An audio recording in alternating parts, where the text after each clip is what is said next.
Round number 2 here on Beyond the Cage, presented by Intimidation Clothing. Inside of round number 2, we're brought to you by our good friends at MMAinsider.net. And joining us, as I said in our opening rundown, we have a very special guest. She is the Invicta flyweight champion. She is Barb Honchak. Barb, thanks for joining us here on Beyond the Cage. Hi, thanks for having me. Barb, before we look at Invicta 6 and talk about a few of the fights that are coming up, one thing I wanted to ask you, since you actually are the first world champion I've got to interview, so I'm really excited to finally interview a world champion. Even though you haven't defended the title yet, that will hopefully be coming up pretty soon for you. Has your motivation as a fighter changed now that you have that title? Has anything really changed in the way you attack either teaching or coaching the sport now that you have reached the plateau that every fighter wants to have, and that's that world championship? No, nothing's really changed. I'm still training as hard as I ever have. It's title. I have the title, but it doesn't change a thing. The more girls are going to be coming at me than before. That's maybe one thing that has changed, but I'm still training like I do for every single fight. Hopefully in the next fight I'll come and I'll bring it even harder than I have in any of my others, which is what I always try to do. Besides just the mental aspect and training hard, has anything publicity-wise or what maybe has changed in your personal life now that you have become a world champion? Nothing's really changed. I don't feel like I get any more or less attention on social media or anything like that. I hold the title, and that's that. I really don't feel like it's changed me or my personal life at all. As we look over Invicta 6, there's obviously some big-time fights, and I at least wanted to get your thoughts on a couple of them. One you probably would have your eye on, that's the matchup between Leslie Smith, as she is moving down from 135 pounds to your weight class of flyweight, taking on Jennifer Maia, who's coming off arguably the biggest win of her career, beating former Bellator champion Zola Gurgel. And I don't know if this is official or anything, and maybe you can fill us in. Myself, along with my co-host Dave, who's not able to join us here on the call, we think maybe the winner of Smith and Maia will take you on for your flyweight championship. That's not the case, maybe you can let us know, maybe you don't know, but is that a fight you're really looking at very intently, as you might be taking on one of these ladies, whoever comes out of it the winner? Yes, that fight, it has been told to me that the winner of that fight will be the next person I face. So yes, that is a contender fight. I will be watching. Jennifer Maia is a very good grappler. She likes to play the clinch game, and she's a very well-rounded fighter. I think she's very technical, and she has a very good chance in this fight. Leslie Smith, it's really hard for me to say how it's going to go with Leslie. She's a very tall 125er.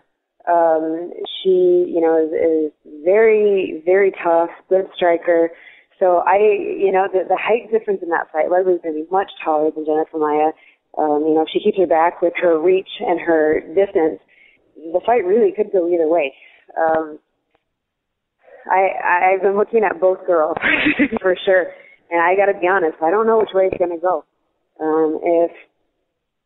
If you made me pick one or the other, I think I'm going to give a slight advantage to Jennifer Maia, but I really do think that fight could go either way. Do you think Leslie Smith, the fact she's never competed at 125 pounds, do you think that will give Maia an edge, the fact she has competed at this weight class several times over now? See, and that's the thing that I'm not sure about. Leslie's already very thin at 135, but I think that she probably can make 25. How hard of a weight cut that's going to be for her, I think is going to determine her performance a lot. I think if she has a very rough weight cut and has to spend more of her time and effort making weight than actually training, losing muscle and things like that to get there, I think it could take a toll on her performance. If she has a pretty easy weight cut, then she's going to give Jennifer Maia a run for her money for sure. And looking at Jennifer Maia just real quickly, like I said, she's entering this fight coming off a big win over Zola Gurgel, who was Bellator's champion, obviously a big free agent that Invicta was able to bring in. Was that a fight when you saw it announced and you saw that Zola Gurgel was fighting Jennifer Maia. I believe it was on the same card that you won your world championship, and, you know, you come to see Maia win. Was that a big surprise to you that she was able to defeat someone the caliber of Zola? No, I've watched Jennifer Maia's fights in the past, and I know that she has a very good ground game. I knew she had a better ground game than Zoila. Zoila is extremely strong at 115. At 125, I think that she has a lot more trouble, simply because I think that the 115 weight class is a better place for her. But, you know, I wasn't really that surprised. I know Jennifer Maia is very, very good at what she does. This card, Invicta 6, it will be the first time that an all-female professional mixed martial arts event will be televised on pay-per-view, not only here in the United States, but in Canada as well, for just $15. And since you're one of the champions for the organization, how does it make you feel to see Invicta just after 5 fights, now entering the 6th one, that it's now on pay-per-view? It's amazing. It's so awesome. I have no doubts that Invicta could do it, though. Janet and Shannon have been very smart about how they put together their shows and how they've advertised them and how they put their fighters out there. And I'm so excited to be part of the organization that's doing this. It's a big advancement for women's MMA. It's going to put us out in the public eye a whole lot more. It gives us a lot more exposure, and I think it's the next step for our future. It's a wonderful thing. And now this fight, as just about all the other Invicta fights are and have been in Kansas City, having fought there a couple times, what's your impression of Kansas City? And we've had Shannon Erke on, one of the Phoenix girls, and I never asked her this, and I don't know why, and now that I got you on, I'll ask, is there a particular reason why Invicta's been fighting in Kansas City, or is it just that's where they decided to have it? I believe that's because it's where Shannon Knapp is from. Okay. Yeah, I asked the same question at one of the Invictas, and that's what I was told. It's because it's where Shannon's from. Yeah, I love Kansas City. I grew up in St. Louis, and so I spent a lot of time very near Kansas City, but it never made it over that way. And so the first time I went to Kansas City was for Invicta, and I was really surprised by how much, it's quite a bit different than St. Louis. And so it's a lot of fun. Every time I've gone, I've had a good time. I've heard rumors of them trying to go to different locations and whatnot, and obviously Kansas City has seemed to be a great base for the organization, but is there any place in particular you would like to fight for Invicta here in the United States besides Kansas City? Of course, St. Louis, my hometown, is always a place that I want to fight, just because it's always fun to fight for your hometown crowd. The Quad Cities areas where I am now would be fun too, but I really don't see that happening. But, when it comes down to it, Kansas City is, for me, a very good location because it's pretty close for my teammates here in the Quad Cities to go down there, and it's a really easy trip for my friends and family in St. Louis to come. So Kansas City it's nearly a perfect location as far as having my friends, family, and teammates come out and watch. Besides the main event that's highlighting Invicta 6, I'll get your thoughts on that fight in just a minute, and we just touched on Leslie Smith and Jennifer Maia. Is there any other fight that you're looking forward to watching on Saturday night? Emily Keegan versus Ashley Cummins. Ashley is coming off of a loss, one of her only pro loss, where she had broken her orbital and then took a real hard knee to the body, and they TKO'd her. Emily Keegan is a really big up-and-comer. I think she's not out there. Her name and her abilities aren't out in the public eye very much, but she's a very talented up-and-comer from Jackson. I think that's going to be a great fight. I think Ashley Cummins is going to take the win on that fight, but I expect that to be a really good fight. One of the fights I've been looking forward to on this card is probably seeing Beck Hyatt fight, as she's taking on Mizuki and Inoue, if I pronounced her name correctly. And one thing in reading about Inoue that kind of struck me a little bit odd is not only is she competing professionally right now in mixed martial arts, she's also doing some kickboxing, and I believe boxing or jiu-jitsu. She's trying to do 3 or 4 different disciplines and trying to be a world champion in all these disciplines. And from what I've seen in mixed martial arts over the past 7 years covering the sport.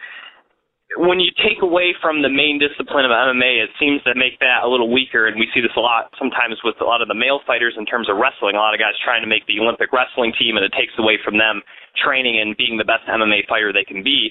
Despite having a great record at 5-1, do you think maybe Inoue doing these other disciplines will take away eventually from her prowess as a up-and-coming MMA fighter? Not if she's able to incorporate it into her MMA training. I think that I understand what you mean where there's a weakness if somebody focuses just on wrestling, just on jiu-jitsu, or just on kickboxing, because you become very one-sided in the sport. But if she's able to focus on all of the different disciplines individually and then be able to put it all together, like into one, if she's able to turn her striking into her wrestling, into her takedowns, into transitions on the ground, if she can put it all together, then no, it won't hurt her. But yeah, if she's focusing too intently on one thing and not blending it, then yeah, it definitely could hurt her, especially if her opponents are watching it happen. If they can see fight to fight that she's only strong in one area, then for sure, yeah, it can hurt her. Looking at the main event of Invicta 6, it will be for their inaugural featherweight championship as Marloes Coenen will take on Cris Cyborg Santos. And looking at that main event, we got two veterans of the sport, two really talented ladies. Coenen is arguably one of the best jiu-jitsu practitioners. And then you look at Cyborg Santos, who's just an absolute beast and just rolls over people. And in her last fight, she obviously destroyed her opponent. And considering the contrast to styles, I think that's going to make for a very interesting fight. And looking at that main event, Barb, what do you think is going to happen on Saturday with those two? I just think Cris is such a beast. Nothing against Marloes, but Cris, coming off of her hiatus, coming back extremely hungry, having one fight in and then going into a pretty big fight, she's going to be bringing it. She's going to come mean, she's going to come hard, and I just think she's going to overwhelm Marloes. That fight I definitely see going to Cris. Anything else that's going on with you right now that you would like our listeners to know? Well, I've changed management. I'm with Ricky Vespas and Phenom Management. That's been one big change since my last fight. That's really been the only big change since my last fight. So yeah, that's new. And I've really been enjoying working with Ricky. It's been a pretty awesome experience so far being with him. Do you have any idea when your first title defense would be? Do you have any, whether it's going to be here in, September, October, or is that still kind of up in the air? Yeah, I think that's still kind of up in the air. We've been asking, and I think there's things that Invicta is, I think they're working on some more TV deals, things like that. I don't know exactly what's going on, but, if they stay on schedule with the way that their fights usually go, it should be around September. But I really don't have anything official from them yet. So hopefully after this weekend, they'll get back to me. I'm sure they're going nuts trying to get everything ready for this weekend's fight. But hopefully after this weekend, a week or two from now, they'll get back to me and let me know what's going on, who I'm fighting, when I'm fighting. Mid-September is what I'm guessing, though. Once again, she is Invicta's flyweight champion, Barb Honchak, and she is on Twitter at Barb Honchak. Barb, thanks for coming on the show. We really appreciate it, and I enjoy talking Invicta fights with you. I'm really excited about this fight Saturday, and I can't wait to see you back in Invicta's cage again. Great. Thank you so much for having me on. Once again, that was Barb Honchak right here on Beyond the Cage, presented by Intimidation Clothing.